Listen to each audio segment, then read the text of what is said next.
also realize the irony that I am myself a mole. Yo, Adrian! He's what? He is trash! He is trash. Welcome to the Coach He is Trash podcast. It is your host, Adrian, a.k.a. It's Only 1 a.m., a.k.a. One Day A, a.k.a. Heartbreak Kid. I'm with my co-host, Now, a.k.a. Now Style, a.k.a. The Mole, a.k.a. The Friend Zone Breaker. Now listen here. This is a sports podcast. This is a family-friendly podcast. I say it every week because I mean what I say. Very family-friendly. But I just wanted to come out here and tell you one thing right now. I've been seeing a lot of this going down on my timeline. Whew, it grinds my gears that people think that cheating from a women's perspective and a men's perspective is the same damn thing. Because let me tell you one thing, it's not the same thing. Do you concur? I need you to elaborate a little bit. I need some explanation. Let me tell you something. I can agree, when a man cheat, that man is cheating just based off physical appearance. Period. He said, yo, shorty got a don't. My bitch don't got, my female doesn't have any bottoms. That's right. My female doesn't have any bottoms. So the reason why he's cheating is physically, it's for a physical thing because she got a fat butt. Okay? But when women cheat, they cheat off something that hurt the soul. They be cheating with somebody that's way better than you. Like, you cheating with a doctor? Now you know I serve tables. You know I can't compete with that. Why you disrespecting me like that? I cheated with somebody who's on food stamps. That's two different playing fields. And another thing is, they don't cheat because he look good. They cheat because, oh, he listens to me. Oh, he makes me feel wanted. You just don't do that anymore. I've been with you for 3 years. You know, the me, you feeling wanted, that's dead. That's over with. Like, and not only, so when we cheat on you, we embarrass you one time. Maybe three, at max, 3 people should know. The dude doing the cheating, the female getting cheated on, and the female that's cheated with. At max, that's 3 people.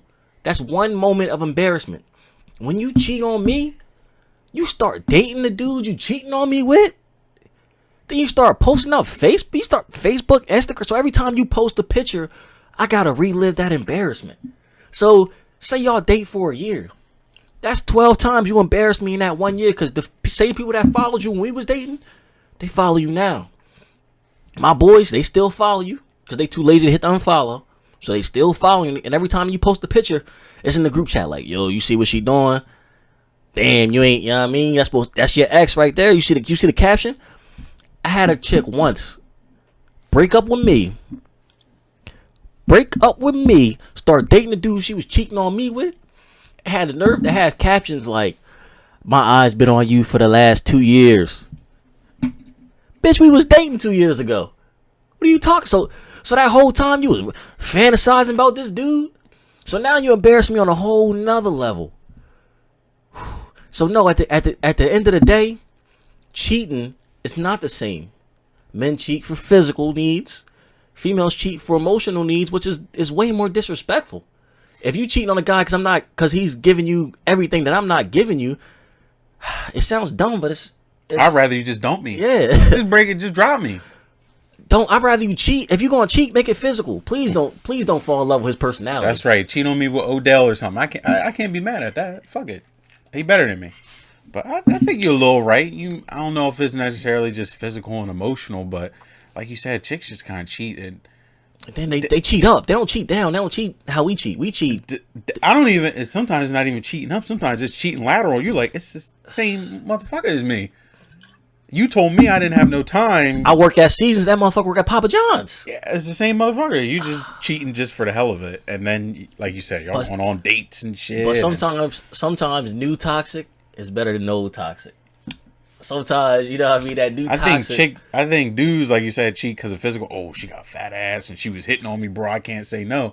Chicks trick themselves into cheating. Like, oh, my man don't do that at home. And all the other dude did was say, hi, your shoes look nice. He's not going all out. He just said something about you. Like, my man don't even say that shit. Then you start talking and shit and get his number. You know what's crazy? It'd be the same game you ran on that dumb bitch 4 years ago. Yeah. The same exact game and she falling for it. Mm-hmm. So, you can't fault her for that because at least she's staying on par, At least she's consistent. Yeah, at least she's still falling for the dumb stuff that I was saying to her. At least she's consistent. But like I said, this is a family-friendly podcast. Yes, I have never cheated in my entire life. Men don't cheat. As you know, black men do not. I am here for the race of the man gender. Men just don't cheat. We just don't do it. Black men specifically. I'm speaking from experiences of white and Latino men just cheating, not our cheating as black men. And another thing I want to get off my chest right now. I got 2 rules for you. If any of my Uber, I know I got a lot of Uber drivers who listen to this. Okay, I know one personally off the top of my head. My brother, if you pick me up in your Uber, okay, don't be eating no food when you pick me up, period. I need both hands on the wheel. And if you eating food, don't eat no Slim Jim. I had an Uber driver pick me up. He had 2 hands on the Slim Jim. He had one on the Slim Jim shaft and one at the top of the Slim Jim. He's eating it, 2 hands, hitting the Slim Jim with the gut, 2 hands. And then he had the nerve to lock eyes with me the rear view mirror. This sounds extremely true. In the rear view mirror, this man locked eyes with me. The gayest shit ever. So he's hitting the Slim Jim with the gluck, and he's locking eyes with me at the same time. That's unacceptable. That's a message sent. I got in an Uber and a baby was in the back seat. So I don't know which one's worse. I don't know if I would rather Whose baby is it?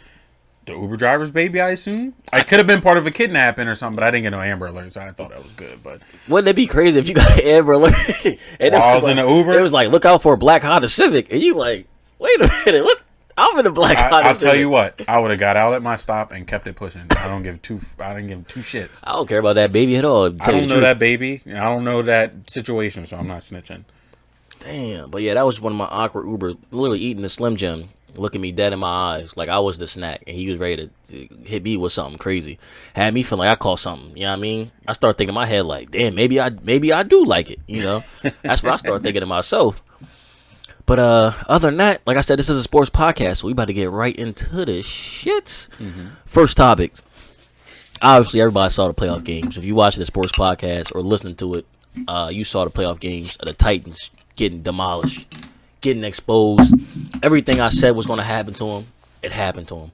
Now, I didn't think Derrick Henry would only have 70 yards. I didn't think that, but lo and behold, we had like 18 carries, 72 yards, something like that. Mm-hmm. It's easy to stop the run when you know it's coming. There's no way a team could beat me if I know they're about to run. Period. Now, I say that, but then Green Bay couldn't get it done either. So my thing is, were the Titans exposed, or was it just a good game plan? I think, like you said, if you know the run is coming, it's kind of easier to stop it. But Derrick Henry's still elite, and he has certain things to his advantage. But when you play against the Kansas City Chiefs, and they start scoring, and that train starts, it reminds me of the Golden State Warriors when they were in their prime with Steph and Clay and Durant and all these boys. Three. And you up by 10, you like, all right, we duking it out. We going blow for blow with these boys. You know, we in this fight. And next thing you know, 4 minutes later, you down by 22. What the hell? Your coach can't even call timeout quick enough because he's like, all right, we still in the game. They closing the gap a little bit. Next thing you know, it's a blowout. Right? And at that point, when you try to feed Derrick Henry, and other teams like, our offense is getting ready to score anyway, so do what you got to do and then give us the ball back. It's not as effective runs. They get pumped up. The crowd gets pumped up. They're not afraid to hit you no more. They're not afraid to drag you down. They just making plays to get the ball back to the offense because they know they're about to get some points on the board. From a defensive standpoint, it actually may be better just to let their offense score so your offense can get back on the field. That's what I'm saying. They like, fuck it. Let's just get off the field quick. So these motherfuckers can get back on the field. Let's just get the ball back to Pat and see what they could do, right? And once you start playing like that on defense, they having fun. You know, they, like I said, they're not afraid to tackle the dude anymore. They just want to get you to 4th down. They don't care if it's 4th and 1 or 4th and 25. They just get you to 4th down. I gotta respect my guy Frank Clark. I think I think the whole time he was playing a mental game with this other team. He said, "Oh, he just big. He ain't good. He just big. He 200, 245, 250 running the ball. He just big. All you got to do is tackle him." And look what they did. And Frank was one of the most underrated pickups, I think, this season. A trade from Seattle, right? And everybody said, oh, how can one piece change your defense, right? How can one piece help your defense? Frank's not elite. You know, he's a solid Pro Bowl type of guy. But for Kansas City, all you really need is turnovers. You just need solid defense, turnovers. Because Pat Mahomes and Kelsey and Tyreek Hill and all 17 of their running backs, they're going to do their thing. Is McCoy hurt? I ain't seen McCoy ain't getting no snaps. So if he not hurt, he didn't get no damn snaps. I don't know. He might be hurt. I have to look into that. I don't. Even if he is hurt, as long as it's not a season-ending injury, there's no way him and Andy Reid are not. There's no way Andy Reid is not going to put Shady McCoy out there in the Super Bowl. So for a little respect thing. Like. Yeah, we'll see him in the game a little bit as long as it's not some season-ending injury or something serious. But So we saw how to stop the Titans. How the hell is San Fran supposed to stop the Chiefs? It's impossible. And let me throw something at you. San Francisco's defense is great, right? It's amazing. It was great all year, right? Everybody's saying top defense in the league, right? Mm-hmm. Or one of the top defenses. I concur. The Kansas City Chiefs, let me say this. The San Francisco 49ers were a top defense. They were allowing 17.8 points per game this year. Guess how many the Chiefs were allowing? The Chiefs. On defense. 20. 18.5. But that's because that's not even a full points difference. So you're saying the Chiefs defense, by that logic, is elite? No. I'm saying that San Francisco may have a great defense, but their offense is not that great. Kansas City has an underrated, sneaky good defense, and their offense is all-time great, outstanding. No way on earth, on God's green earth, are you going to throw 8 passes and beat me in the playoff games. There's no way on earth you're going to throw 8 passes and beat me, because I'm going to stack the box. It depends. It depends on how you're... I'm telling the truth. Okay.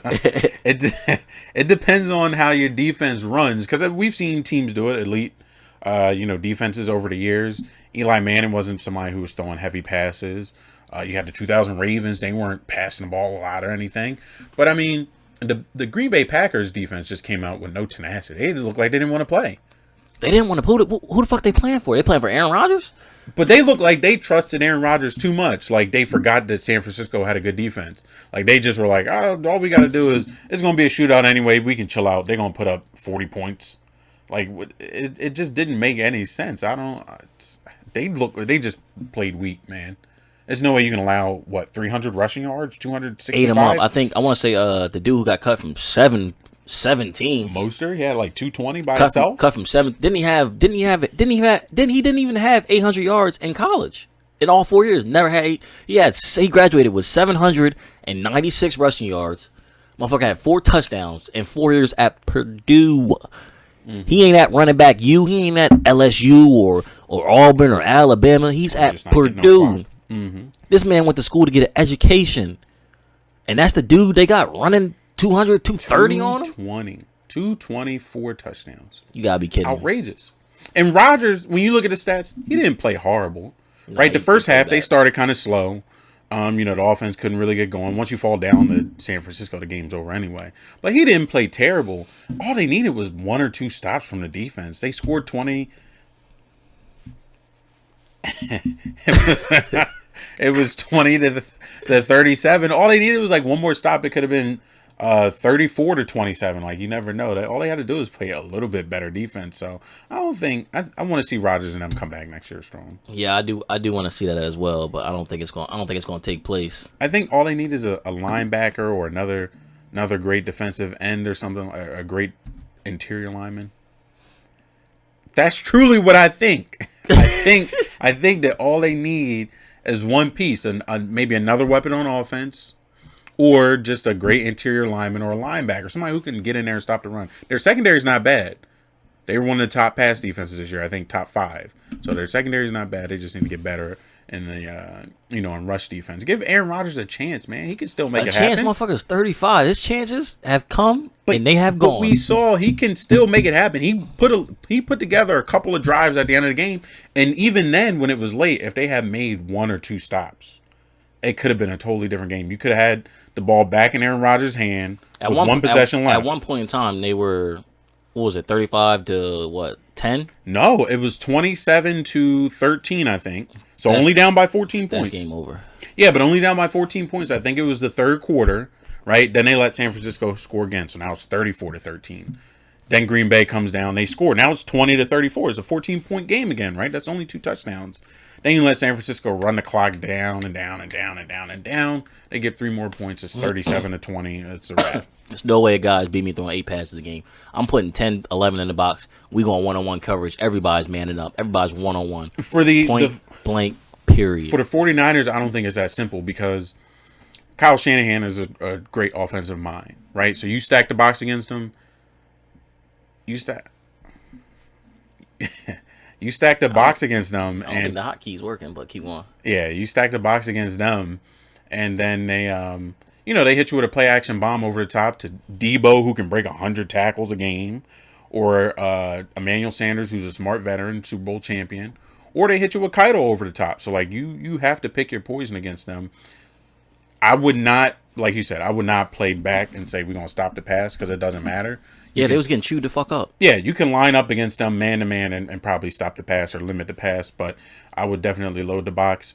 But then you run the risk of one of those weapons breaking out. Kyle Shanahan's not no dummy. He's not just gonna run it right into a 8-man box. So it's a tough assignment, but I think Kansas City is gonna run away with this game. No shit, that game's gonna be that game's gonna be a blowout. I gotta keep the cursing to a minimum because I'm trying to go ahead and get these sponsors in. But that game's gonna be a blowout, point blank, period. If San Francisco does not get an early lead, it's gonna get ugly. All right, let's move on to who did the Chiefs just play? The Titans. You already written over this. Oh, we are Derrick Henry exposed. Correct. Exposed. The next thing was next topic of discussion. We're gonna go to my man OBJ. He got a arrest warrant out right now. He's running from the They feds. didn't withdraw it yet? No, yeah, they did withdraw. Anyway, point blank player. He's running off on the feds right now. I think that security officer, he realized he was being a dick. He probably talked like his young nephew or something. Like, yo, they trying to celebrate. Like, you in the locker room, you telling these kids not to smoke. Yo, we just played. How many games is it to get to the Nationals and win? Well, for them, they went 15-0. 15-0. We just played 15 games. I'm about to go to the next level. It's an NFL season, man. I'm smoking a cigar. Period. Mm-hmm. I'm getting my shit off. For him to try to press charges on Odell, y'all go to these alumni weekends and act a fool, and you're not even in the league. I'm sure he go to parents' weekend or whatever his kids go to school, and he snap.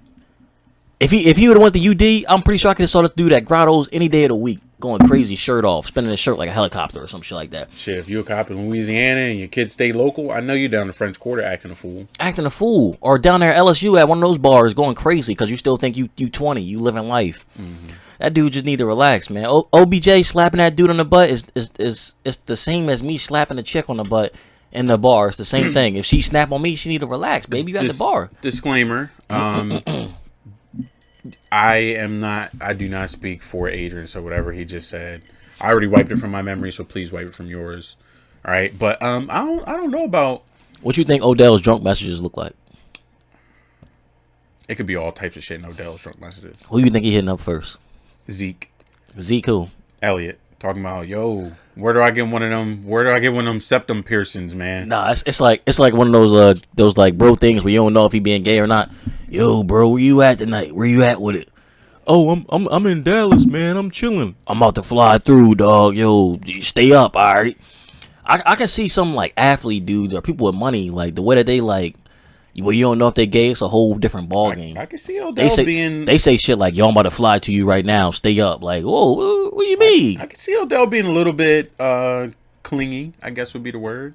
I think you're right though. That cop was definitely being a dickhead. Not even about the kids celebrating, but I know nobody wants to be slapped on the ass if you really don't want to be slapped on the ass. Like, I know that's not cool. They just tell you no. It depends on how they tell you no. No. How the cop say no? You really don't want to be slapped. How the cop say no? He didn't have to say nothing because he didn't expect to be slapped on the ass. No, don't. He didn't expect to be slapped on the ass. But I'm saying, if you weren't expecting it, you like, I don't want to be slapped on the ass right now. Somebody does it, you like, what the fuck is happening?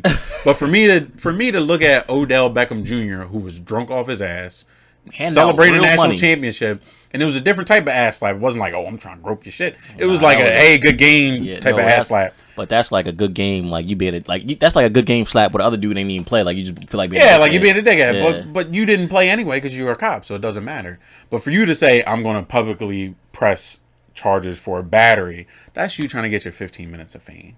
That's not you like, I really felt offended and hurt that Odell would slap my ass and say good game after a national championship even though I didn't play. No, that's you being like, oh, it's Odell. Like, maybe I can, maybe you get a check. I can press. You think Odell paid him? No. You don't think Odell slid him a little 15? No. I think it was the other cops because people don't like Odell. He might not be one of the most hated, but people don't like Odell. They don't really like respect him. They think he's a diva, right? So he probably went back to the station and was like, yo, y'all see that video of Odell fucking slapping my ass? And the other cops was like, yeah, go ahead, fucking, we can arrest him if you want to. It's fucking Odell. He's an asshole anyway. And that kind of gets you in your head. You're like, yeah, fuck it. Let's go ahead and arrest Odell. Who's a bigger diva? Odell. Antonio Brown. I know who you're Or A-Big. Antonio Brown. You think it's so? Not even close. Now, do you take into consideration that AB probably has mental problems? And you still choose AB as the biggest diva? Yes. Well, that's kind of fucked up. He can't control that. He got mental problems. The fact still remains, right? There may be a justification, like, he can't control it, but the fact still remains. He is the bigger diva. Even on the field, much bigger diva. You think he suits up again in the NFL? I don't think so. It's getting too much out of hand. I think him trying to boost his rap career off might have just been the nail in the coffin. I don't even know. I think 3 months ago I would have been like, yeah, maybe AB can come back. But just in the past, I think him trying to boost his rap career that was it. Because now you're not even focused on football. First it was the boxing match. Le'Veon was trying a rap career too, wasn't he? That was off season. That's all you motherfucker. It's the playoffs, and it's the 2 weeks before the playoffs. You out there posting up rap videos, and I really think he got a new girl too. I think it's his new girl that's like really the reason why, because his new girl's a singer, so she probably like, ooh babe, you should start a new label and sign me and you, and just put money into me and you. I can see a girl doing that. She ain't no good for that man, but he need to tighten up. I'm in this corner. And if you listen to this podcast, have him reach out to me. We can go out to UD right now and run a couple routes. I show him how I hit people my little stop and go, get open, gain a couple yards separation, about 5-6 yards separation versus any cornerback. That sounds like an amazing idea, because you are an NFL level trainer. Versus any cornerback. I can give him 5 to 6 yards of separation versus Stephon Gilmore, Xavier Rhodes, to league, any cornerback in the league. If I just saw my my little get open. That should get you right open. So 2 seconds. I do hope AB gets some help. Hopefully, if he can get some sort of therapy or whatever needs to happen, right? Then sure, I'm all good for him going back to the league. But if he's still in the state that he's in right now, it's almost bad to see him out there playing football, because it's going to explode into something terrible. It's going to be on the field fight. Yeah, it'll be on the field fights, fighting a teammate on the sidelines. Just stuff that's really going to look bad, where he had one of the greatest careers ever. He had a great career. 3 or 4 more years, he probably would have been a Hall of Famer. 3 or 4 more solid years, didn't even have to be exceptional. He probably would have been a Hall of Famer. So it's kind of sad to see him in this state, and it would be even more sad to see him come back to league and just, ruin his career more. Because he could end up a guy like T.O., where your career was great, but then everybody has a perception of you, and then they don't want to vote you into the Hall of Fame. They kind of want to disregard your career, even though for T.O. it was unfair. For Antonio Brown, it would end up being justified. It would be like, why would we let this guy anywhere near a Hall of Fame or greatest of all time discussion when he was, bad for the league's reputation? He was bad for everything. So I wouldn't want to see him go out like that. So bad mannerisms, you think, cuts you completely out of the Hall of Fame? No, I just said it was bad. It was unfair for them to do that to T.O. But if AB came back without getting any sort of help, and he was still acting the way that he acts right now, then it kind of would be like, this dude, like, why would we want him around? What do you think about the Barry Bonds thing? What do you mean, Barry? Oh, the Barry's never going to get in the Hall of Fame? He shouldn't. Yeah, I know. He shouldn't. I ain't disagreeing with that. Yeah, he shouldn't. If you cheat, if you use steroids and ways to improve you're hitting, because it's only one part of the batting game. That's hitting power. If you use steroids, that's not true. It's only one part. For the average fan listening to me right now, I'm telling you right now, you don't got to listen to nobody else. It's only one part of batting that makes sense, and that's hitting power. That's not what it is. For you to juice up your hitting power, to put the ball over the fence, that's illegal. There's no way you should be ever thought about being in the Hall of Fame after that.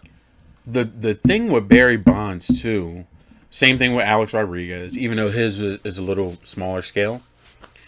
It's sad when you see the dudes who were actually talented. Before steroids, A-Rod and Barry Bonds were already better than everybody else. They didn't actually have to use steroids. They were already way better than everybody.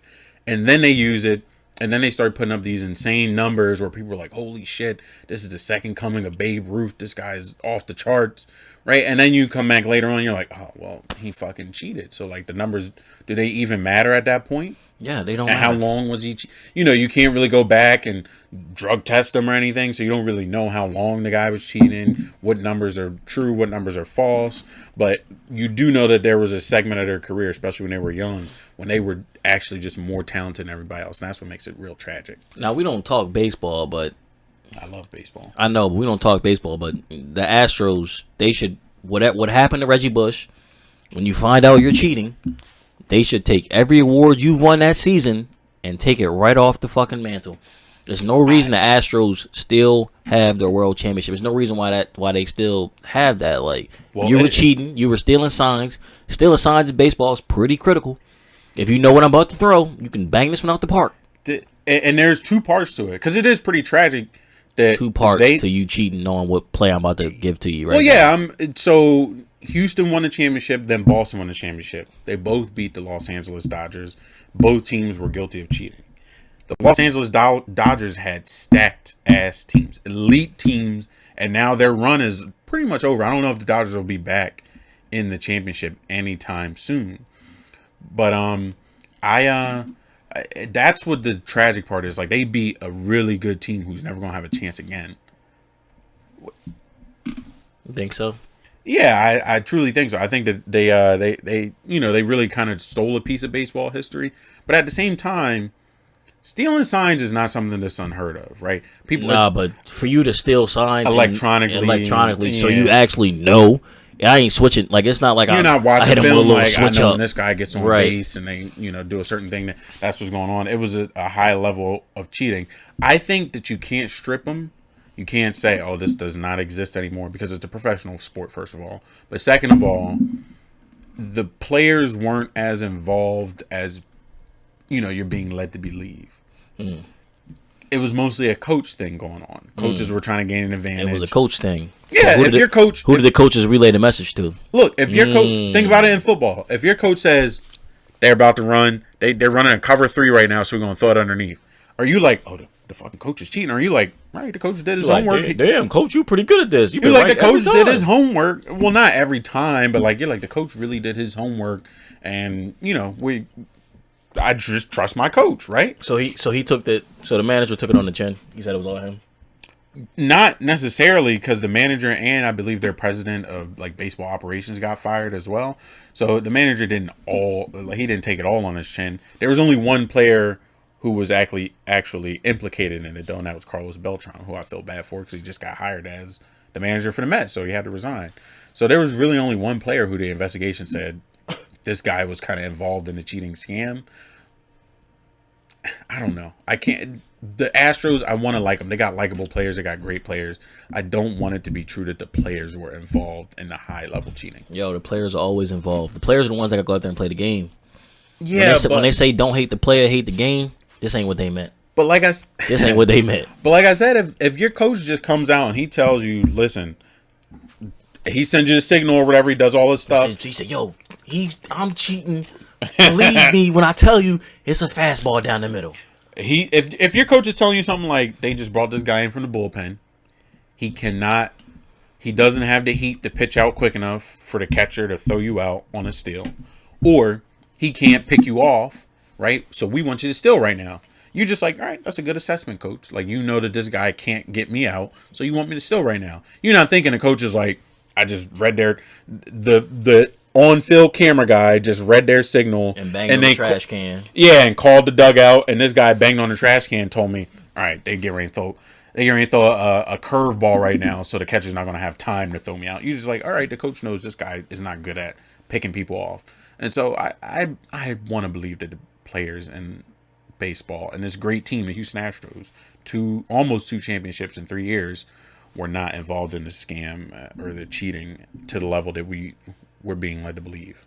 That ain't bad shit. It's not a bad break at all. But I mean, if they don't strip you for a title, you might as well just cheat next year. They only gave him like The only punishment was like 2 picks in the amateur draft. Like, Well, 2 picks, the first 2 rounds for the next 2 years. I think they lost some money, maybe some scouting time or something like that. Baseball. Nobody cares about baseball. Who Well, cares? baseball, you got 3 levels. You got to have your scouting, and you got to have your draft picks and stuff. So it could hurt them in the long run. They'll run out of money eventually. They won't be able to pay all their stars, so they will need a farm system. But who knows? It wasn't devastating punishments that you would have thought of. But speaking of devastating punishments, is this a porn thing, Adrian? I don't want to hear about devastating punishments. Free my man Aaron. No, he did. They got him. No, he got himself actually. You know, I watched that Aaron Hernandez documentary.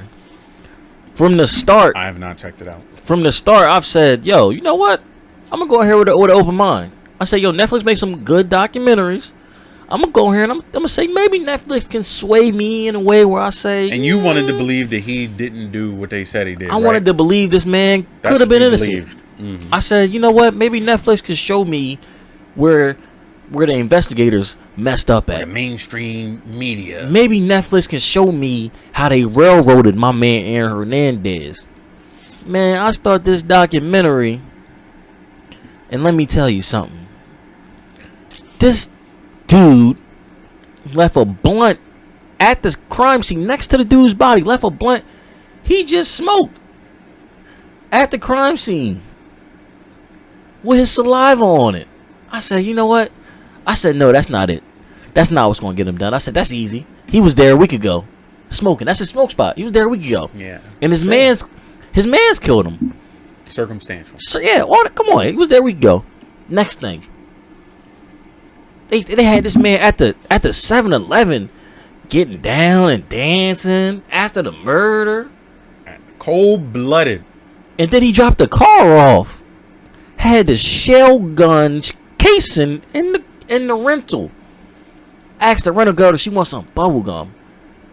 My God, you left the shell cases in the car. And then what got me? He tried. He was at the club one night. If y'all haven't seen him, I'm about to break it down for you one time. He was at the club. He tapped his man on the shoulder. He said, "Yo, my man. Yo, I think that's the feds over there." His man said, "Yo, if it's the feds, it's because they on you from that shit you did in New England, because they was in Miami." He said it's because they on you for that shit you did in New England.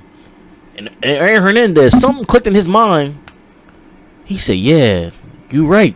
They are on me, and the only thing that connect me to New England is you." So they both get in the car. He like, "Yo, I'm tired. Let's go back to the hotel." Homeboy like, alright. They get in the car. Next thing you know, Aaron said something like, "I got cut all the weak links." Boom. Shot this dude smooth in the face. This nigga doesn't live. He woke up 2 days later in the hospital. He called Aaron. Aaron said, "Yo." Homie said, "Yeah, you know what time it is." My man Aaron said, "Yo, you got the wrong number. Who is this?" Come on, Aaron. I like how you played it cool, man, but you know a nigga voice. Definitely after you killed him, you know what he sound like. Or tried to kill him. Messed my man all eye up. Had my man eye all jacked up at the trial and whatnot. What's crazy, he didn't even snitch. He said he was going to handle it in the streets. So he didn't even snitch. He played it cool. And then his testimony ended up not even counting because they like damaged his like character or something on the stand.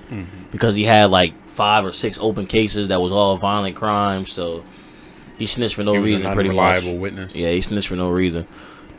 Man, Aaron Hernandez was a stone cold gangster. He shot 2 dudes for spilling the drink on him. He was a stone cold gang. People don't know he was in the gang shit when he was in Florida. Nah, they said he was living some fantasy life, dog. They pulled up. They said, "Yo, he was never gang related in Florida." They said he shot 2 motherfuckers while he was playing at Florida. They said they can't prove it, but they said the police report said big Hawaiian or Mexican. Shot into the vehicle and wounded 2 people. Aaron Hernandez. When Aaron Hernandez supposedly did that, because I don't know if he guilty or not. when he supposedly did that, he was 18. He was fresh into the University of Florida. That's before all the tattoos and before all that. He was still on that bullshit. He was a crazy motherfucker, man. He shot 2 people for spilling a drink. Not shot, killed 2 people.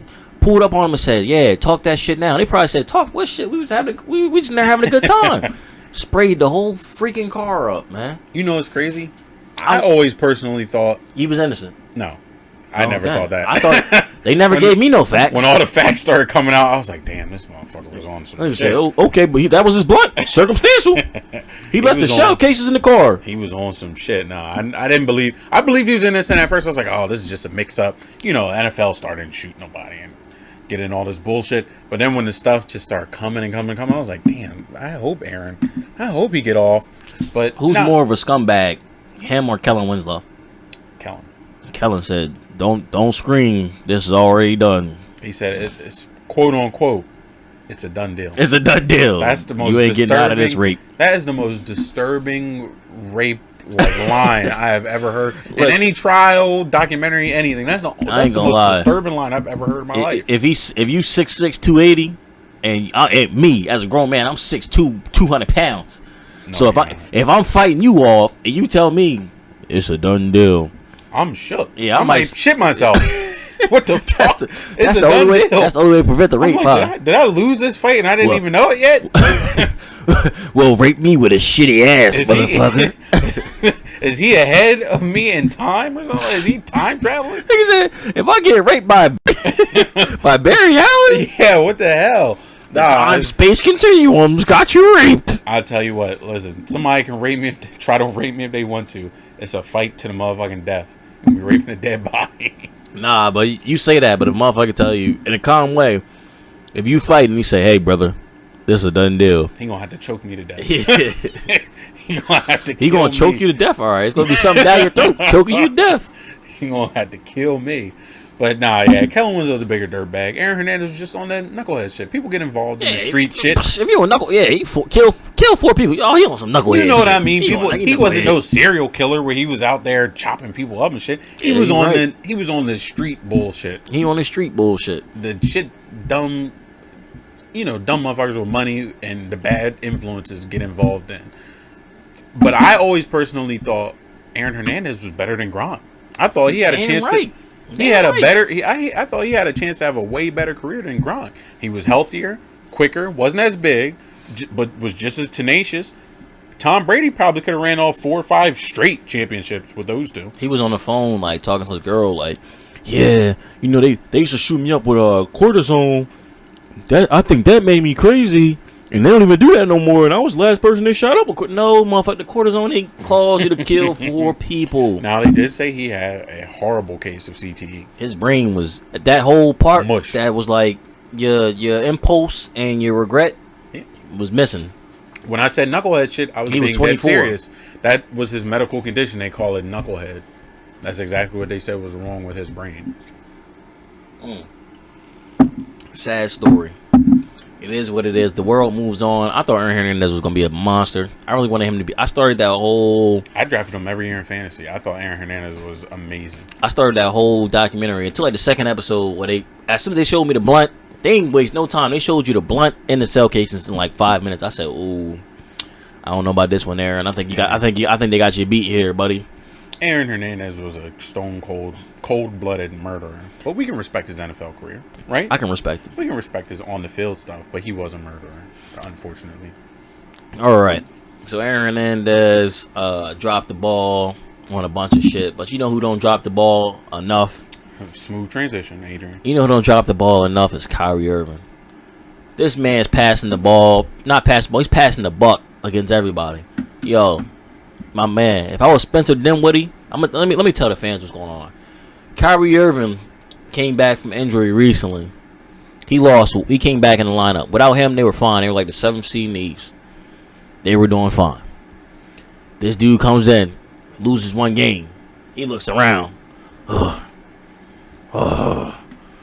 We don't have enough pieces. How can we compete? My guy, that same team last year didn't have you, didn't have DeAndre Jordan, didn't have Kevin Durant, and they did pretty well. They went almost an identical roster. They went to the second round in the playoffs without you, buddy. What's the second round? They won the first round. They went to the second round in the playoffs without you. And the first thing you do, this your first game back. Not only did he say we don't have the pieces, he said we need pieces around me, Kevin Durant, DeAndre, Spence, LeVert, and Joe Harris. That's the whole fucking team. That's 6 people. My man, you know you're on the 12-team roster. So what you saying? They should cut all 6 people that you didn't just name?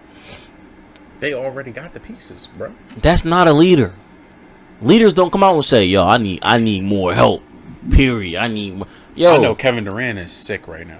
that he signed up for that bullshit. And he's not a leader himself, but I know he's at least Durant. I don't think he would throw his teammates under the bus. As much snake shit. Durant has never done that. Yeah, as much snake shit and soft shit as Kevin Durant has done, I don't think he would throw his teammates under the bus. He might say we need more help, but I don't think he would say, "Oh, there's some guys who's not performing the way they should, and everybody wants to point to me because I'm." I don't think he would say some shit like that. I think he would just go out and keep balling. But for you to name certain people, dog, come on, Kyrie. And Kyrie is a dude who's frustrating because I like Kyrie's game. I don't like him off the court because he says some off the wall shit sometimes, and he thinks he's being insightful, but usually he's not. But Kyrie, for all of his skills, should be averaging 28 to 30 points per game. He should be a Dame Lillard type of dude. It's not even about the points per game. It's about like, but bro, you got to be a leader. Not even that, but if you, he could go the route of just being a leader like Kemba, where maybe you're not averaging 30, but you can lead the team. You can put some guys on your back, elevate everybody's game, and get your job done too. But if you Kyrie Irving and you are strictly a scorer, that's all you do. He don't assist. Everyone said, "Oh, Kyrie's an underrated playmaker." No, he's not. He don't make plays. He don't. He doesn't. Dribble. It's 5 seconds left. Pass to this man. Let's see if he can give me a bucket. Kyrie will give you a game of 25 points and 0 assists and be totally fine. He won't even say, "I got to do better again, everybody." Nope, I had a good game. So he'll do that shit. If you play like that, it's okay if you can pull a James Harden. If you can give me 35, all right, and you only give me 4 assists. That's a fact. Yeah, then fuck it, whatever. Who cares, right? But Kyrie Irving, you can't be the dude that he is and have a career average of 23 points per game. That's pathetic. You can't just be a straight up scorer who does nothing else on the court to help the team, and you only score 23 points per game. That's 23 points a game. You may give me 3 assists, and you're not even that efficient. And the rest of the time you bitching. Yeah, you're not even that efficient, right? You do nothing for my team. So you taking away the ball from a guy who was Eastern Conference Player of the Week. That's not by surprise. I'm not surprised Spencer did when he was the Eastern Player of the Week. Spencer is versatile. If Kyrie wasn't on the team, I think they'd be a whole lot better. You putting on Kyrie is Carmelo Anthony at the guard position. You gonna stop the ball. Now you're not gonna stop the ball and get the post, but you're gonna stop the ball by all that dribbling and shit that you're doing. And you're fucking up the flow. Even in that sense, Carmelo could do some other things. Carmelo will give you 7 boards a game. He'd still, he didn't stop the ball as much as people think he did, right? Kyrie Irving just ruins an offensive flow. His only bet to be good in his career is to play alongside somebody like LeBron. So maybe when Durant comes back, I don't think Kyrie Irving wants assists. I'm gonna be real with you. If I had to coach, a crazy thing to say. If I had to coach against this man, I'd be everybody get up, get on him, rush. I would send 5-on-1. I would send 2 to 3 dudes at him because in the back of my mind, I'm like, yo, this guy do not want to pass the ball. He's not going to pass it. I would send player after player after player on him, and you know what happened when it's playoff time? Did you get this time? strategy from NBA Reddit? No. NBA Reddit says, well, why don't Steph Curry just shoot behind all 4 of his teammates, lock him in a circle, and he just shoots the ball? Not a bad strategy, to be honest. Not bad. But yo, if I had to stick Kyrie Irving, I put a big body on him. I say, yo, because by the time he blows by my big body, it's gonna be 10 seconds left. Why? Because he's dribbled the ball for the last 12 seconds. That's what he do. Dribble. Kyrie play like that one dude in the hood. He tell you, I was on varsity. Then you look him up. He never got off the fucking bench. He dribbling, going to the hoop. And then yelling at everybody else on the squad because they weren't moving enough. Bro, you weren't even looking. Yeah, you wasn't even looking for the pass. Pick your head up. Pick your head up. That's what Kyrie remind me of, man. I wouldn't say I'd put a big defender on Kyrie to stop him. Now, I'm not talking like Clint Capella. I'm talking like a little Trevor Ariza. Because I think when he blows by you, I think when he blows by you, I think he'll pull it back. And if he doesn't pull it back, I think he'll go to the Which is a hoop. straight up park move. I think he'll go to the hoop, and then you can rotate one player over, and he'll try to still lay the ball up. I don't think he passes out of that situation. Now, one thing about Kyrie, excellent finisher, right? Your strategy, I think, works against a dude like Steph, who's a sometimes-y finisher, not excellent, right? But he's a shooter, so you do want a tall guy out there to just keep him from shooting the ball, send him to the paint. Maybe he'll miss the tough layup. Kyrie will make that shit, but for him, he's not efficient, right? He's just not.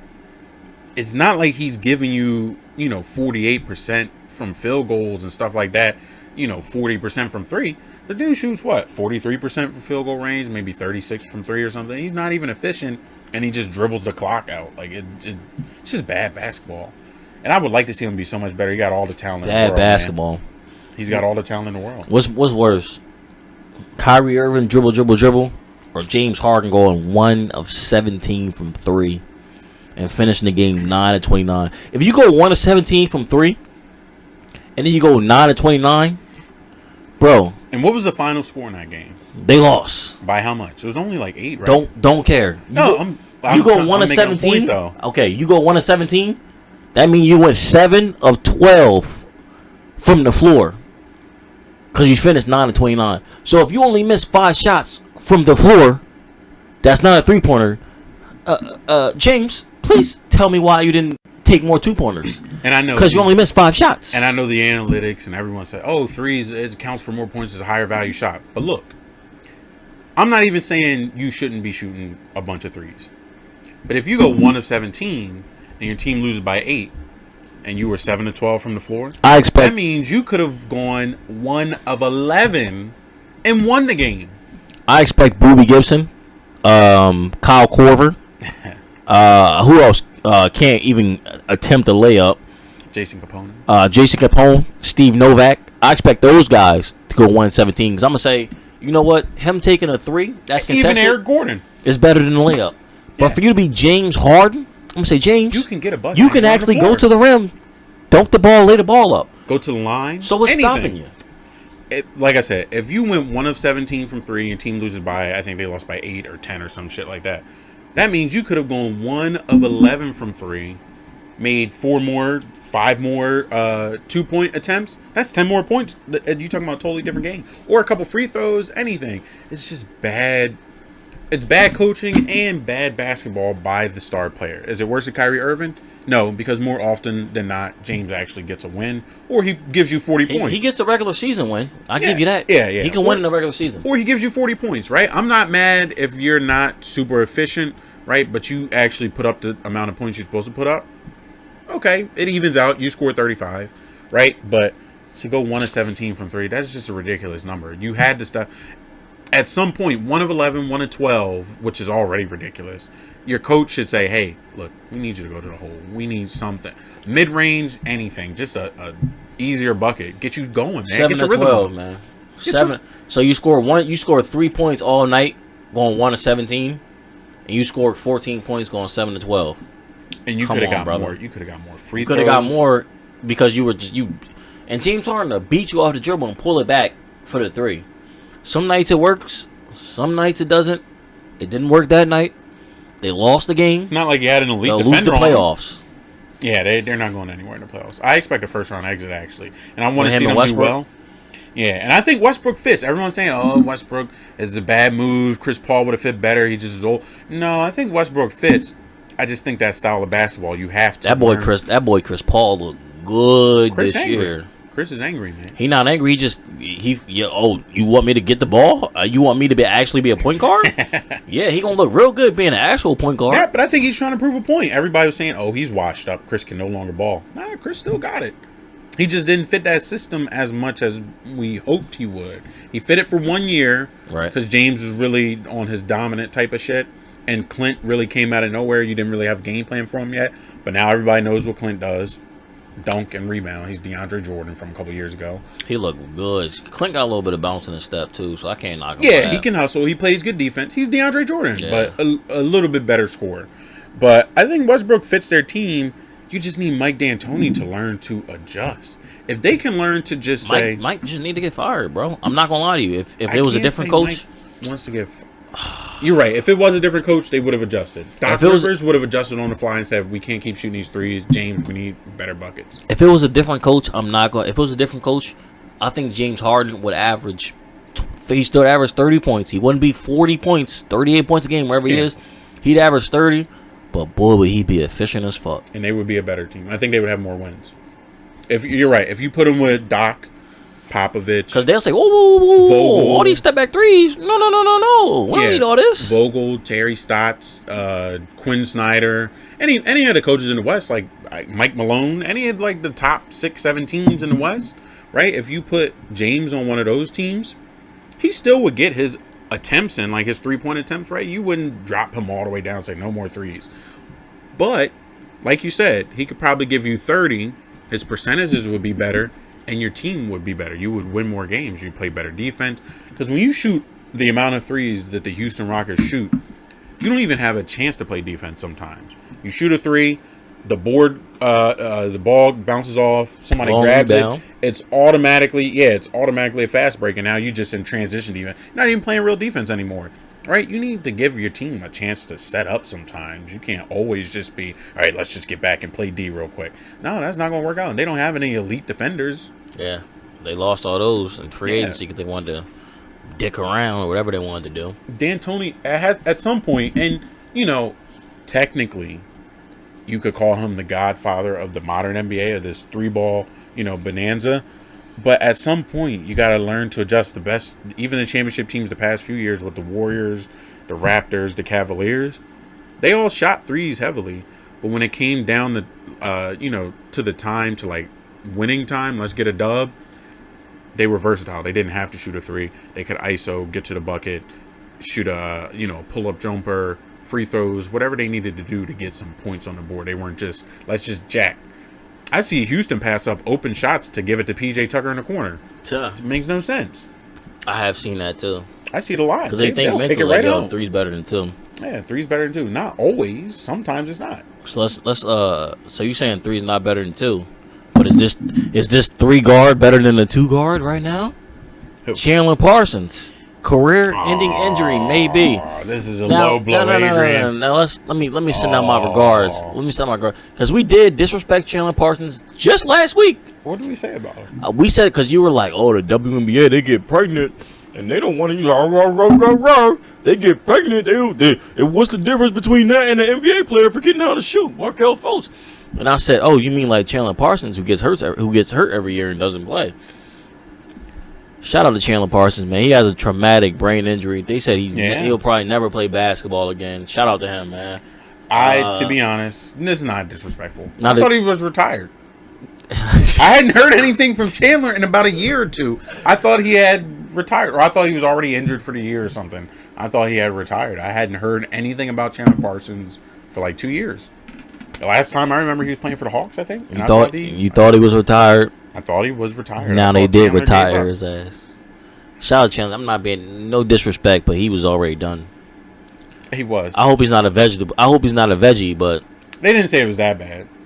They just said traumatic brain injury. Yeah, but I think it had more to do with... I think that might be something to do with like an NBA insurance type thing, man. No, but I think it had more to do with like, sometimes you can mess up your brain or your spine and now your motor functions are fucked up. Right, maybe your actual mind isn't messed up, but now it's like, your reaction time is slower, you have some nerve damage or something. I think that might have been more along the lines, because if they said, like he's in critical condition in a coma or something, that'd be a little bit different. But I think Chandler maybe just can't. Chandler was my guy, yo. He was a good dude, I man. like Chandler a lot. I liked his he had career nice a lot. Swag about him. He just couldn't. He couldn't finish it. Like he was like Travis Kelce light, like diet Travis Kelce. Yeah, he just was bad at basketball. He gave 3-4 good years. Just was bad at basketball. I don't even think he was bad. He just was overpaid. If Chandler was on one of those mid-level contracts and he was a 6th or 7th man, they gave him $94 million 4 years ago. That was a great deal 4 years ago. Like $20 million a year, yeah. That was, you was banking on that. Mm-hmm. Nowadays, motherfucker like Tyler Johnson getting 30 a year. That ain't nothing special. Yeah. Remember, Jared Dudley was getting like $15 million a year when that CBA came through. Now look at him. LeBron's bodyguard. But Chandler Parsons was he was supposed to be a hybrid, like he was supposed to be like almost like a Draymond Green type of guy. Mm-hmm. And now look at Draymond Green. Those dudes are not surviving in the NBA nowadays. They're not because they don't. The only dude surviving. Well, I'm not saying only dude. X out LeBron. Only dude surviving like that. Ben Simmons. Because look at Draymond Green. Draymond Green is hot garbage. You know why? Because those dudes were never super athletic, right? So if you're super athletic, that game style, as you age and stuff, and as you start to get injuries and things like that, you can still live. Your athleticism is not going to dip off to the point where you're almost useless against a younger player. Somebody like Draymond Green is what, 6'6", 270? Was never an elite jumper, right? Was never extremely quick. Now that he's really older and he's definitely not a good jumper and not quick, there's really nothing he can do to help you out.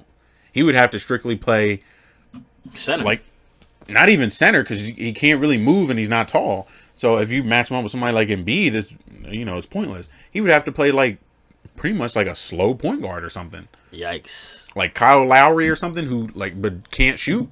Right, that's pretty much a position that he would have to play right now. Now, off the bench, if you could bring Draymond off the bench with, a quick squad, a quick lineup, a couple guards who can shoot, maybe a quick big man or something, he might be able to do some damage.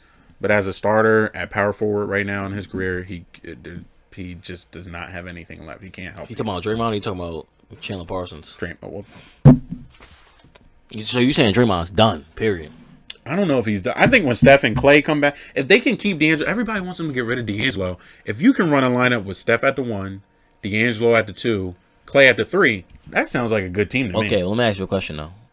If somebody say, "Yo, put D'Angelo on a team by himself right now," he gonna average. Fill in the blanks. He gonna average 28. He ain't averaging 28. That motherfucker. But their team is around. bad. But their still, team is D'Angelo bad. Russell. Their team. They're not sending. He's not getting. I watched their games. He's not getting double teamed. But he's not in the right system. They play a little bit of that Rockets basketball, where everybody think they like, oh, maybe I can go for 20 tonight. Yeah, and it's more sharing the ball too than the Rocket system. But it's more like we play on the perimeter. We just want to move the ball around and kind of get a shot. D'Angelo's more of not an ISO guy, but he's more of somebody you can give him the ball and say, get a shot, get a good shot, right? Or you can maybe run him off a screen every once in a while and he can get a shot off of the, off a screen, off a catch. But he's really a guy you can give the ball to and just say, kind of go to work, get a good shot for us. We'll play like that. And the Warriors system doesn't really fit that. But I think if Steph and Clay are on the floor and they're running around, making defenses kind of work a lot, and then you give the ball to D'Angelo and let him, make some plays and stuff, because he is a good playmaker. He can make passes. You might see a little bit different from him. But like you said, if I the fan of me kind of wants him to go somewhere where it might just be, if you run a 2-man game with him and Trae Young or something out in Atlanta, that could be entertaining. Disgusting, yeah, it could be. Trae Young definitely needs some help. That boy needs some help. And Trae and D'Angelo could be like a younger Splash Brothers. That could be something entertaining. It pains my heart to see this man score 43 points. He be trying to. And 15 assists in front of my son. You gonna do this in front of my son?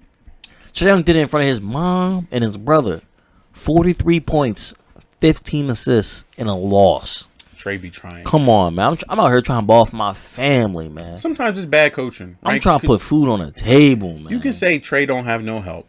He don't. But he doesn't. But is his roster that much worse than the Mavericks? Besides Porzingis, right? Is the Mavericks roster like incredible? No. Let me bring it down. I can go player by player because I'm pretty familiar with the NBA. It's my if you listen to the podcast, maybe it's your first episode or whatever. I'm an NBA expert. I'm gonna go player by player. You have, let's start with the point guards. Luka versus Trae Young. I'm gonna equal it out, even though I have some personal beliefs. Boom, boom, boom. Tim Hardaway versus Kevin Huerter. From Kevin Huerter, I know a lot of you guys may not have heard of him. He's not terrible. He's not terrible. He's a shooter. Yeah, he's not a two-way guy. But that's all he can do. Yeah, he's not a two-way guy. He played in Maryland. He did not look great at Maryland. They drafted him. He looks pretty good in the NBA. Maybe because the floor is wider in the NBA, you get a lot more shot opportunities. Solid shooter. Don't know. So you got Tim Hardaway Jr., which a lot of people know because he put up like 19 points a game in New York, versus Kevin Huerter. Okay, that's a clear. I'm gonna go by letter grades. Timmy, a B. No. Kevin Huerter, a D plus. Nah, I give Tim a C. Tim was really a 6. So by that grade, Timmy a 7, Kevin Horter a D, a C. Timmy. Let's move on. 7. We have Darian Finney-Smith, or whatever the freak his name is, from the Mavs. I know you guys are going to get lost. I'm going to break it down for you. Good defender. And then, we have Cam Reddish at the 3 for the Hawks. Cam Reddish is a first-round pick, 10th overall, I believe. He's averaging a whopping 6 points a game. He's adjusting. They got Cam Reddish at the 3. But who's off the bench? Who's their forward off the bench? Dumbre or Boombre or something. He's a bum. Yeah, they got Vince Carter. He's 40. Who else we talking? They don't have a lot of guys. John Collins. Okay, let's move on to the 4 position. Let's move on to the 4. This matches up pretty well. Porzingis versus John Collins. Now, I'm not gonna lie to you. I'd equal them out. They equal out each other. John Collins is a baller. Porzingis is a baller. That's equal. Let's move on to the center position. Dwight Powell, even though he tore his Achilles tonight. Dwight Powell versus Alex Len. Ooh, tough one. We got about a D versus a D minus. So that's how that works out. And the Mavs bench is way better than the Hawks bench. It is, but the Hawks just traded for Jeff Teague. If you didn't know that, to be the backup. I also thought it was retired. But when you talk about a bench being much better, though, sometimes that comes down to coaching, right? You're putting your bench guys in the right position to succeed. But I think the Hawks are maybe like one piece away from being the Mavericks, right? Maybe not as good as the Mavericks. Maybe not as good, but like an 8th, 7th seed, somebody who's in the playoffs, maybe they can make some noise, attract a free agent or something to come on. But I don't think that it's that much of a difference. But I do think Luka is much better. But Luka is much better than who? Trae Young, much more polished. How can you say that? Much more. I don't understand how you can say that. Because he can score just as well, but he's better. He can do more. And it's not even really Trae Young's fault. Trae Young just happens to be, what, 6'1", 160? 6'1", yep. Yeah, 160 pounds. Luka is 6'6", 230. So, all right, regular season stats. Trae Young, 29 points a game. Mm-hmm. How many rebounds? 4 rebounds. 5. Oh, we're gonna round up. So if we're rounding up, 29 points a game, 5 rebounds, 9 assists. Mm-hmm. That's point guard. Okay, what's Luka averaging? Luka's averaging, now, off the top of my head, I know it's like 20. It's like 27. No, is it 27? I thought he was close to 30. Okay, so if we're rounding up, Luka averages 29, 10, and 9. Okay, so a triple-double, right? And I don't think he's, like, by far, like, oh, my God, Trae Young's down here. I mean, if Luka's we're talking stats, he's not by far. He averages more rebounds. He's 6'8". Yeah, he's going to get more boards than Trae Young. That's what I just said. So some of it's not Trae Young's fault, but I think Luka, they're both progressing kind of on a same scale, but I think Luka is just more of a more versatile.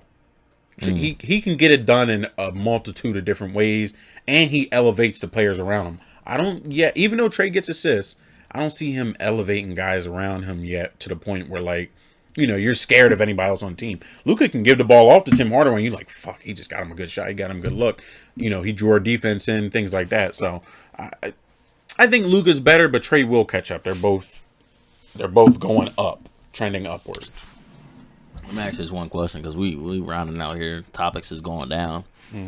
But we're gonna give you at least an hour 30. So buckle up, because when we start free balling, that's when the topics start Adrian flowing out. Get me in trouble. Now let's talk about one more thing that's scripted. Last scripted topic is gonna be the McGregor fight. It's not gonna be a long topic because he whooped his ass in 40 seconds. McGregor's ready to go. You follow UFC or no? Because I do follow a good bit of the UFC. I don't follow it a lot, but I did when he was on ESPN and stuff, and he was talking about, LeBron James I heard he puts $1 million into his body every year. And, that just sounds like a good business move to me. And I was out here partying and doing all these things. When McGregor said that?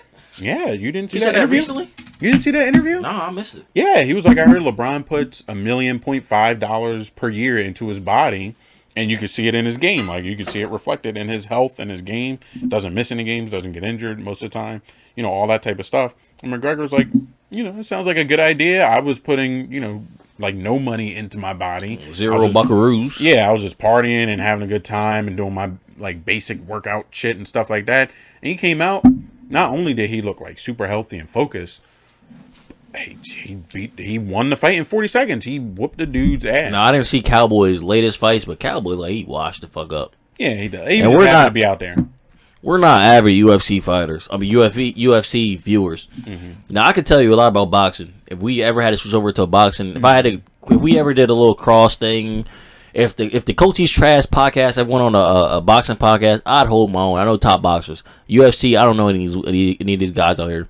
But Cowboy, like, he was lost. He should not have even been in the same atmosphere as Conor McGregor. Yeah, because I know it happens fast, but after 2 shoulders to the nose... All of a sudden, you cowering on the ground like a bad dog. But after 2 shoulders to the nose, I'm backing away. I'm ducking my head out, something. You're going to have to get me a different way. I'm not staying locked up. I'm not going to get hit in the nose 4 times in a row with the same shoulder. Something's happening.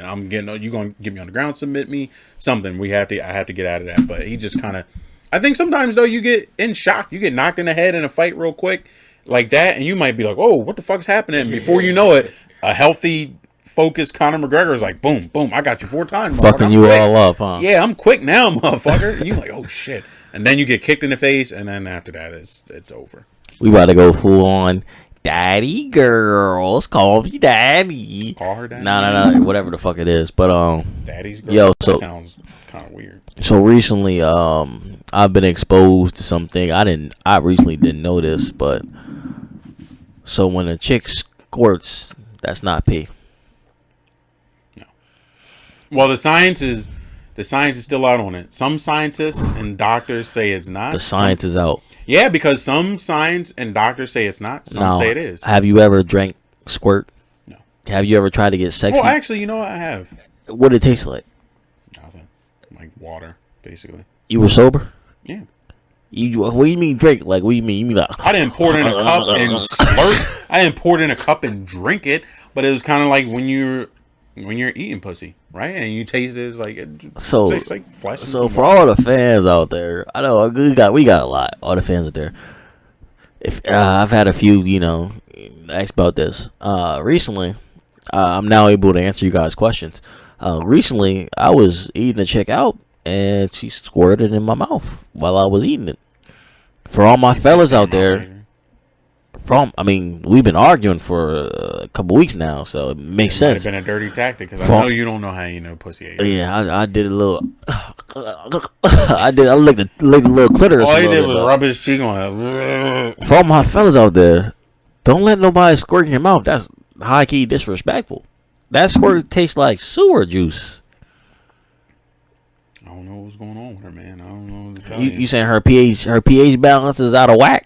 I'm not a gynecologist, so I can't answer that. But I don't know what's going on, man. If chlamydia had a taste, it'd be that squirt juice squirting in my mouth. Woo! Some shit where you go, whoa, wait a minute. Can we call a doctor right now? Get the hazmat sheets out this motherfucker. Can we run the Med Express real quick? If chlamydia had a taste, it'd be that squirt all in my mouth. I ain't gonna lie to you, man. That would be it. And I mean, hey, it is what it is. And I got another thing I want to talk about now that I'm here and I got everybody's attention. I know we're wrapping up. Got everybody's attention. I know we're wrapping up, but look, fellas, if you got a Tinder date and you bang her on the first night, you don't owe her nothing. You don't owe her a date. You don't owe her an actual date where y'all are going out to hibachis and they're frying it up in front of you. You don't owe her nothing, bro. I had a date call me when I'm at the bar. You're not even my main girl. You're not my main girl. You call me on the phone crying like, oh, we haven't been on a date. Like, oh, you've been ignoring me. Yeah, you're not my main girl. Like, I actually have a main girl. You not it. And we met on Tinder. Like, no. What are you talking? If you meet on Tinder and you smash in the first date, it is rules to go by. One of the rules. Hey, we not going on no actual dates. Am I right or wrong now? If you smash a chick first date, if you smash a chick first time, what are the rules that go behind that? It depends. What's it depend on? What I was trying to get, you already gave me the first time. It depends, right? Depends on what? It depends on your mindset. If you go into it, man. look, if you match with a chick on Tinder or whatever, and y'all been talking for a couple days or a week or something, and you've been having a good time talking to her, like, all right, this chick is cool, like, we get along, we make jokes and shit, like, we get along, we're cool, right? And then you smash. Me personally, I don't care if I smash on the first day. I want to smash on the first or second day. I don't want to keep fucking hanging out with you and not if it's a romantic thing. If we just friends, we friends. But if it's a romantic thing, I don't want to keep hanging out with you without smashing. There's no point. I want to test drive the vehicle before I buy it. So am I wrong in telling this chick when she called me crying on the phone? Am I wrong by saying, "Hey"? I don't think you were wrong because that was your intentions in the first place. Every time we hang out, we gotta fuck. I'm sorry, baby. That was your intentions in the first place. Now I do kind of agree with that. If we're a hookup thing, we're a hookup thing. When we hang out, it's primarily to have sex. Everything else is secondary. But I wouldn't say that I've had chicks that I met on the first time and bang, and then I couldn't hang out with them again, like doing normal shit. Plenty of times. It depends on who it is and how you get along with them. If they cool, they're cool. If we cool, like if we make jokes and shit, then it's whatever. I can go out and get some drinks with you. I might not take you to Cheesecake Factory. Right. I may not bring you to my family cookout. Yeah, I'm not gonna. You're not gonna come hang out with me and my mom or some shit. But like, yeah, I can still hang out with you and do stuff. So it just depends on the situation. But I kind of get what you're saying. Most of the time, if it's like, it's like a one night stand, then no. The next time you want to hang out, it's probably not going to be a date because it was a one night stand. That's all it was. Next time you hit me up, it's going to be the same thing as a one night stand. Hey, I mean, as long as we let the fans on Tinder know. right now? I'm on Tinder right during now. Your swiping. job, during your night job. I just ran into a dyke on Tinder, but does he even respect the fans like I do? I'm here focused, not looking at anything. The fans know I look. Fans, I gotta get laid, man. I'm just like y'all. I'm a normal guy. I just happen to have a podcast that's doing really well. It's streaming. It's doing a bunch of shit really well. So surprisingly, yeah. Other than that, I'm a normal guy. Period. But I said I was gonna give you an hour 30. We got about 20 minutes left. I mean, what other topics you got, man? What other topics I got? I can pull. We don't have to do sports anymore. I think we covered all the weekend's action. What do you think about Zion's debut? Ooh, that's a good one. What do you think about Zion's debut? Because Adrian has been a proponent since the draft, since college. Zion. Let me tell is not good. He's not versatile. He's a big fat power forward who cannot put the ball on the floor. Okay, that's been his stance. Okay, I'm not taking none of that back. All I'm saying is, I think Zion can play the 4. He can play the 5. That man's not no small forward. That meatball cannot dribble the ball. Yes, he can. Now, do I think he can get you 20 a game? After I saw his first preseason runs, where he's averaging 35 minutes a game, he was dropping like 28 and 13. I said, on like 80% shooting. I said, that boy know the game. He know the game. Oh. He can get to because he knows how to cut. Oh. If you cut constantly, I can go to the NBA right now. No, you can't. If I cut every play, take back that sentence. I can go to the NBA right now. If I had the stamina and I can cut every play, you tell me you can cut to the hoop, get a pass from Chris Paul, one of the best passers in the game, and put a layup up over DeAndre Jordan. Not a layup. He can dunk. So nobody. So you couldn't go to the league. I can give you one dunk a quarter. No, you could not when DeAndre Jordan jumping up with you, motherfucker. Probably not. Yeah, probably not about like that. You seen the big men in the league? I will put Isaiah Thomas under that motherfucker. Let's see who come out on top. You dunking on Boban? I'm dunking on Isaiah Thomas. You am all on Isaiah. But all I'm saying is he cut. He know the game. I'm saying he can get you 20 just off his basketball IQ. But as far as his technique, I mean, trash. Listen, Zion got so much hype. We might have to do an emergency episode on like Thursday.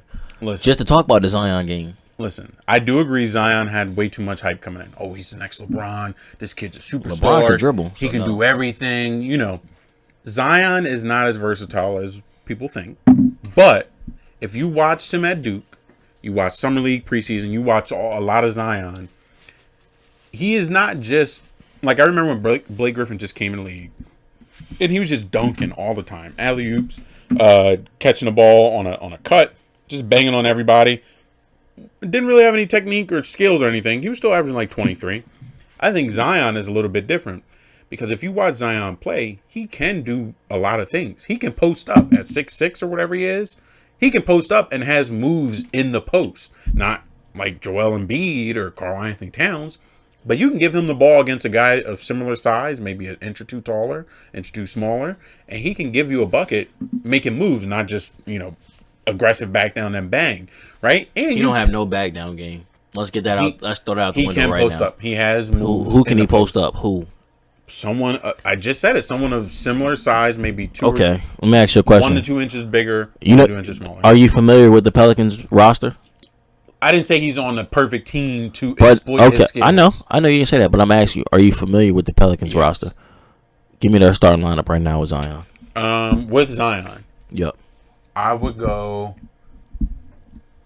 Right. They still got Derek, right? Derek Favors. Yes. Who's their center right now? Okafor? Because I'm going to tell you, they red hot. Yeah, but who's their center right now? Okafor? I'm not going to tell you. Who's their center right now? Why? Give me the lineup with Zion. Because I would go with an interesting lineup. Hot. They red hot right now. I would go with an interesting lineup. I know Josh Hart is out there. But I would go either one of two ways. Can I give you two lineups? We'll allow it. Okay. So I would go Lonzo, Ingram at the 2, Zion, Favors, Okafor. Okay. Or I would go Lonzo. Keep in mind they average about around 120 a game. I would go Lonzo, Hart, Ingram at the 3, Zion at the 4, and then Favors or Okafor at the 5. Doesn't matter which one. Maybe Favors because I like Okafor coming off the bench getting buckets. Okay. I'll tell you the lineup now. You said that. So the two lineups that you said. Zion was at the 3 and Zion was at the 4. They're going to get you 120 a game? 120 points? Maybe not, but you'll play better defense. You'll be more versatile. Who's playing? When you watch the Pelicans play now, they don't play no defense. Just running back and forth. That's Alvin Gentry ball, though. They're red hot right now. Doesn't matter. They don't play any defense. Okay. Let me tell you their starting lineup. And how wrong you are. Lonzo Ball at the 1. JJ Redick at the 2. Mm-hmm. Josh Hart at the 3. B.I. at the 4. Brandon Ingram, for people who don't know. And Derek Favors at the 5.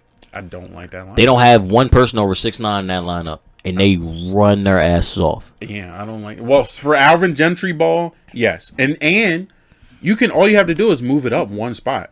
Take Josh or JJ out the lineup. I prefer to take JJ out the lineup because off the bench, he's a cannon. Right? And Josh off the bench is not really going to give you anything that you need. I'm taking Favors out and I'm putting Zion at the 5. I'm saying let's really run. No. I'm running teams out the gym. Now you actually have no sort of rebounding threat. Zion can board. Whoa. Zion can rebound, but he's not going to give you 10. B.I. averaging 8 boards a game. All-star stats. That's because Derek Favors on the floor. And if you tell Zoe, get a board. Zoe will get you 8 a game. I don't like Zion at the 5 with that lineup. With somebody bigger at the 4 and Brandon at the 3, maybe. But I don't like Zion at the 5 in that lineup. You need a defender or somebody out there other than Josh. Lonzo, everyone says Lonzo's a defender. No, he's not. Lonzo cannot defend. No, he is. Another good point guard. He's in the theft lanes, aka he's in the passing lanes. So he's Steph Curry. We've seen Steph's on the ball defense. And he trails behind you in the pick and roll because he's 6'6" with a 6'9" wingspan. He will put that ball right on the backboard for you. Go ahead and put that ball up. He plays against a lot of short point guards. He'll put that ball right on the backboard. Defend another point guard. When they play a good point guard, they switch him off. But I think you can still work that lineup where you go Lonzo, Hart, Ingram, Zion at the 4, Favors at the 5. That's the line that's going to run. And now you have a 3 and a 4 who can out athletic almost anybody. Along with 2 defenders. So now you got Hart and Favors who both play solid defense. So you could still kind of run a little bit. You're not going to maybe run 120 points off, but you can still run a little bit. And now you get a little bit more versatile because you have more scoring. Because Zion's going to get you buckets. He's going to score. All I'm saying is Zion is going to be at the 5 for most of the season this year. Period. And I think they'll run some lineups with him at the 5 like they did with Draymond and Golden State, right? Because it just makes sense. If you can match up and get the other team's big man out of the game, why not? If you can get a guy like Rudy Gobert to go on the bench, that's smart basketball, right? Because you don't have to match up with him anymore. He can't control the paint. But I don't think Zion's just going to be starting at the 5 where they just say, all right, 30 minutes at the 5 every game. Nah. He'll mostly be at the 4, a little bit at the 3, a little bit at the 5. Well, we shall see, and we'll give you another exciting episode of Zion's return. We may do an emergency episode. Who knows? It depends on how much media comes out. It depends on what he does. If Zion drops 40, we doing an episode. Yeah, we're doing an episode straight on Zion. We're doing an episode 20-minute tape. Adrian's gonna have to wear a Zion jersey. I'm gonna do it all. He's gonna have to do. If Zion goes for 40, I'll eat everything that you just said. I'll get completely hammered and do an episode. If he goes for 40, I was so wrong, guys. You know what's crazy? If Zion goes for 40, I'll get completely hammered and I'll let my girlfriend get on the podcast. What girlfriend? Yeah, the imaginary one. I'll let all 6 of them get on here, and I'll tell them about each other. As I'm hammered, hey, you know we dating. I'll let them all get on here and tell you something. I will not be here for that because I don't want to get burned down with the rest of the house. No, so we can't have another fill in the blank as I spit in her face out here, acting all crazy. Oh, I mentioned her on the podcast. You want to go over in the last 10 minutes? Well, no. Any non-sports topics? Any other stupid shit that you want to talk about? Get off your chest. This is it. This is it. Thank you guys for filling in for the Coach is Trash podcast hosted by Adrian, and now we will see you next week, or we may even see you sooner. If Zion puts up 40 points, I'll get completely obliterated. Zion, please put up 40 so Adrian can host this podcast. I will be completely obliterated. I'll just call in like a caller or something. I won't even be on the screen or nothing. I'll just call in. Be like a Skype interview. Yeah, like a Skype one, and you just got to look at like a green ball the whole time and kind of video CGI me into it or something. We'll see. If he scores 40... You know what? You got to fly down to New Orleans and suck his dick, Adrian. I promise.